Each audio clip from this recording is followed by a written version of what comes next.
वंश भ्रूवंश कहते हैं। और पुष्करणी नाम की स्त्री से एक लड़का जन्म लेता, उसका नाम अंग कहलाया, महाराजा अंग। जिसने यज्ञ किए हैं, अंग ने बहुत बड़े यज्ञ किए हैं, ध्यान रखना। और इसी के वंश में भगवान पृथु का जन्म हो।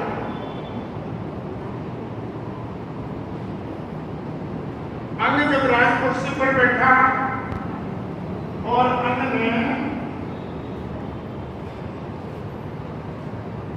अंग का एक वैन नाम का लड़का होगा, ऋषियों के श्राप से मारा गया और उसके बाद कई प्रजातियां पैदा होगी। जब संतान नहीं थी तो अंगोस्वमेधम राजर्षि राजहार महात्म नाना त्रिपुर देवता से अस्मिन भूता ब्रह्मवादी, बड़े बड़े राजाओं को देवताओं का अपहरण किया और यज्ञ में दीक्षा लेकर के महाराज पुत्र कामना के लिए पुत्रेष्टि नाम का यज्ञ किया। और पुत्र प्राप्ति के लिए जो यज्ञ किया जा रहा था, देवताओं ने भाग नहीं लिया। राजन, तुम्हारे मित्र लोग होती है ना, लपड़ा बहुत है। स्वाहा शब्द जो है ना, ये देवताओं की आहुति है। स्वाहा कौन है? कौन है स्वाहा? स्वाहा कहीं बोलो, स्वाहा कौन है? स्वाहा अरे दक्ष प्रजापति की ये भी लड़की है। लो सारी उम्र स्वाहा स्वाहा करके गए, अंत में गाना मामा थोड़ा बुरा लाए बेटा। मैं इसलिए बोलूँ कि याद रहेगा कि महाराज फोटो बोलिया सतगुरुदेव। दक्ष प्रजापति की लड़की थी स्वाहा। जब उसने अग्निदेव को किसी ने नहीं वर्ण किया तो इसने हिम्मत जुटाई कि मैं अग्निदेव की पत्नी बनूंगी। देवताओं ने प्रण किया कि जा, मैंने अग्निदेव को अंगीकार किया तो आज के बाद तेरा नाम लिए बिना, तुम्हारे बिना हमारा भोगी नहीं लगेगा। समझ में आ रही है?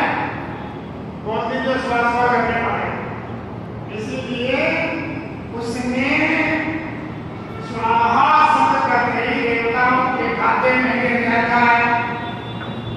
और दूसरी एक व्यक्ति और थी, पितरों के लिए काम आई, उसका नाम था स्वधा। कई चीजें स्वधा निर्माण कई मिले, कई चीजें मसाला स्वधा नाम खाली की मसाला। लड़की का नाम लेकर के और आप चलानी मीठे मीठे जाने बहुत सारे प्रजाति की स्वास्थ्य करके ये पूरा कर देते हैं। रद्दू कट स्वधा शब्द वो पितरों के खाते में पड़ जाता है।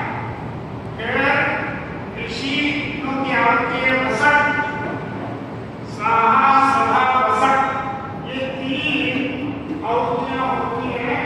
तो देवता, पितर और ऋषि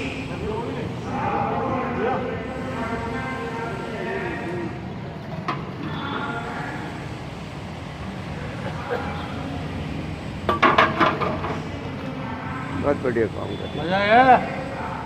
आया मजा आया। आपको मिल्क रोज पिलाएंगे, हैं? कल मिल्क रोज पिलाएंगे। मजा आया, सेवा कर रहा होगा। तो लो, हम लो ने और ले लो।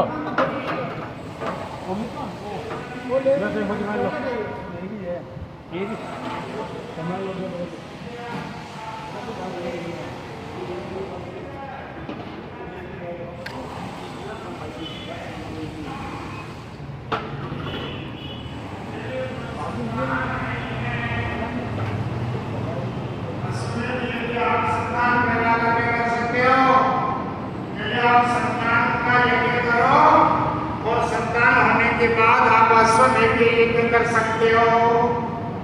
तो राजा ने यज्ञ विराम दिया और फिर पुत्रेष्टि नाम का यज्ञ किया।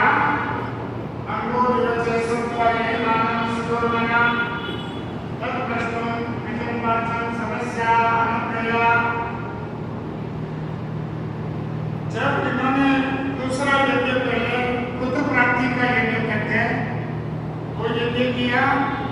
इसके बाद में वो अंग नाम का राजा वैन नाम का बेटा जन्म लेता है। क्या वैन खतरनाक हुआ, नास्तिक बेटा हुआ, पापी हुआ। अरे ऐसे ही नियम है, माता पिता जन्मदाता होता है, भाग्य विधाता नहीं होता। कभी कभी बाप के बेटों में आते हैं और कभी राक्षसों जैसे मन भी देखे गए। काले सांप की तरह करता है बाप को बेटा, रो रो करके जिंदगी पार करनी पड़ती है। कभी राक्षसों के कुल में प्रहलाद जैसा भक्त आ जाता है और वैन जैसे धर्मात्मा ध्रुव वंश में, भक्त के वंश में वैन जैसा पापी उत्पन्न हो जाता है। मारे विधाता तेरी लेखनी भी कभी उल्टी उल्टी चलती है।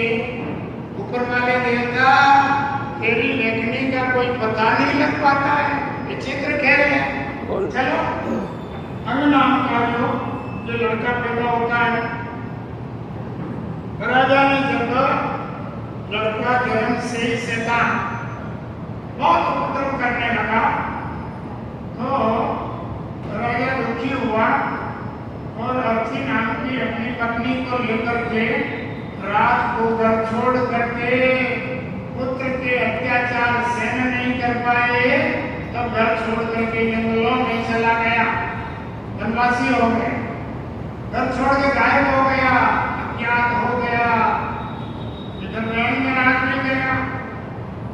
बड़े बड़े ऋषियों ने आकर के बड़वा गया मुनियो लोकानाम क्षेत्रदर्शिना डॉक्टर सतीवेद नाम बसंते पशुसाम्यताम प्रभु आदि ऋषियों ने आकर के और इनको राज सिंहासन पर बैठाया और इनको शिक्षा भी दी, बहुत समझाया, लेकिन ये अपने स्वभाव से बाज नहीं आए।